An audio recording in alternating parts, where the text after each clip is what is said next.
একদিকে প্রিয়াঙ্কা পাচ্ছে না নিজের খুশি ঠেকাতে, তো অন্যদিকে ওয়েস্টার্ন লুকে দেশি সাজ দিয়ে উর্বশী হয়ে গেল খ্যাত। যেখানে আবার দিশা পাটানির ড্রেসকে কি 12টা বাজিয়ে দিয়েছে ফ্যাশন ডিজাইনার। পাবলিকরা কেন নিচ্ছে মজা, কিন্তু কিম কার্ডাশিয়ানের এভাবে ইজ্জতের ফালুদা হলো কেন? আর একই হালাত অনন্যা পান্ডের। এদিকে আল্লু অর্জুনের ভাইয়ের বউ কেন পাবলিকের মাঝে হয়ে গেল? এমনই সব মজার ভিডিও সাথে থাকছে চোখ ধাঁধানো গ্ল্যামার ভিডিও। সো দেরি না করে চলে যাচ্ছি আজকের গসিপসে।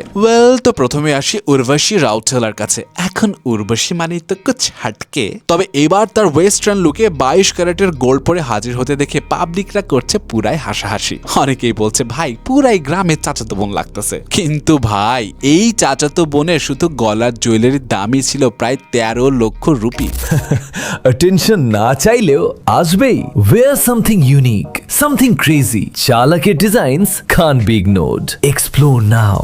www.chalak.com. কিন্তু এদিকে আবার ল্যাকমি ফ্যাশন উইকে পুরাই কাঁপিয়ে দিল দিশা পাটানি। যদিও পাবলিকরা তার ড্রেস নিয়ে নিচ্ছে বেশ ভালোই মজা। অনেকের মধ্যে ডিজাইনার মনে হয় তার মাপ ঠিকঠাক মতো নেয় নাই, তাই তার ড্রেসটা মনে হয় পারফেক্টলি ফিট হয়নি। কিন্তু আমার মতো গরিব হয়ে এত সাজেশন না দেওয়াই ভালো, কারণ এই লেহেঙ্গার মূল্য ছিল প্রায় 3.5 লক্ষ রুপি।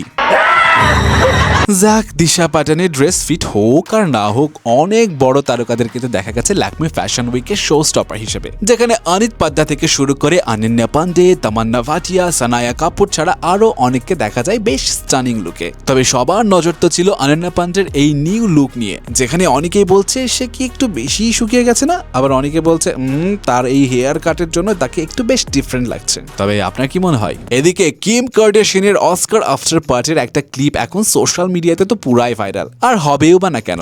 ম্যাডাম এমন এক লেভেলের হিল পরে হাজির যে সামনে প্রায় 4 ইঞ্চি আর পেছনে 8 ইঞ্চির মতো উঁচু, বাট সে তো অনেক লম্বা, তাই না? এখানেই আছে আসল খেলা। অ্যাকচুয়ালি তার হাইট হচ্ছে 5 ফিট 2 ইঞ্চি। সো সুপার পারফেক্ট তাকে লাগতে হলে এমন একটা হিল পরা ছাড়া কোনো উপায়ই ছিল না। ফাইনালি আসি আল্লু অর্জুনের ভাই আল্লু শিরিষের ওয়াইফের কাছে, যাকে দেখে তো এখন সবাই বলছে সে কি জয়া বচ্চনের কপি ভার্সন নাকি। র্যাম্প মডেল দেখে যে এক্সপ্রেশন সে দিল, কিন্তু এদিকে তার জামাই তো দেখি অন্য কিছু দেখতে বেশি ব্যস্ত। সাবধান ভাই, আপনার বউয়ের যে এক্সপ্রেশন তাতে সে দেখলে বাড়িতে আর জায়গা পাবেন না।